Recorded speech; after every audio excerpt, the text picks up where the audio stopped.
Good morning guys.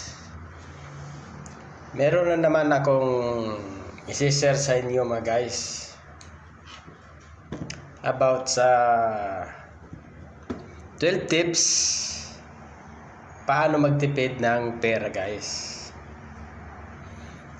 Ang number 1 guys, magbukas ng savings account sa bangko guys. Yan ang number 1 guys. Magbukas tayo ng savings account sa bangko guys para pag may extra pera tayo guys, pwede natin i-deposit sa ating bangko guys para di natin magastos, para makatipid tayo. Ang number 2 guys, huwag gumasta ng higit sa kinikita. Huwag tayo gagastos guys ng sobra-sobra sa araw-araw natin kinikita. Halimbawa guys, ang ating sweldo sa isang araw 370, tapos ang gasto natin 400, sobra na sa ating kinikita sa isang araw guys.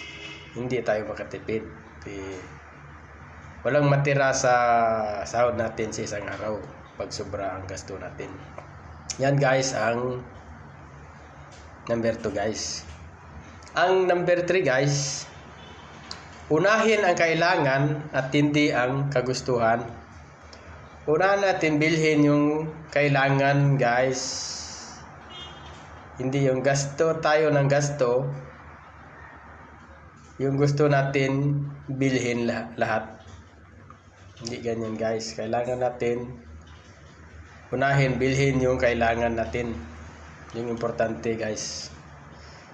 Yan ang number 3 guys. Ang number 4 guys, huwag maglagay ng napakalaking pera sa pitaka guys, kasi hindi natin maiwasan gastusin lahat pag malaki ang pera nakalagay sa ating pitaka guys. Hindi tayo makatipid yan. Ang number 5 guys, magtabi agad ng halagang iipunin. Itabi agad guys yung plano natin i-deposit, kahit kunti lang, basta may halaga na i-deposit natin. Hindi kailangan na malaki ang i-deposit natin araw-araw. Ang number 6 guys, magkaroon ng weekly budget plan para sa pagkain. Magtabi tayo agad guys ng budget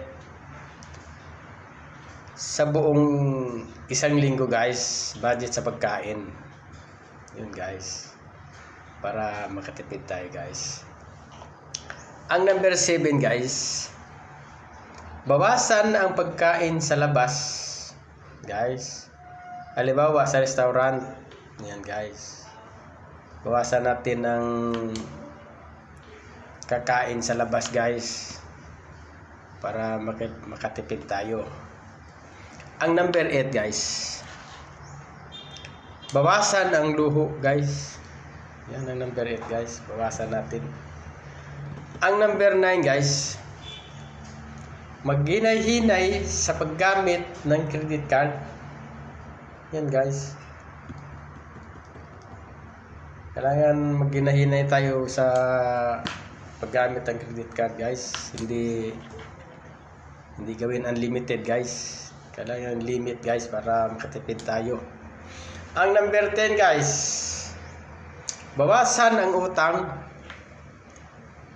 Kailangan guys, bawasan natin ang utang guys para makatipid tayo. Hindi tayo ng utang guys. Kailangan limit din, hindi unlimited guys. Ang number 11 guys,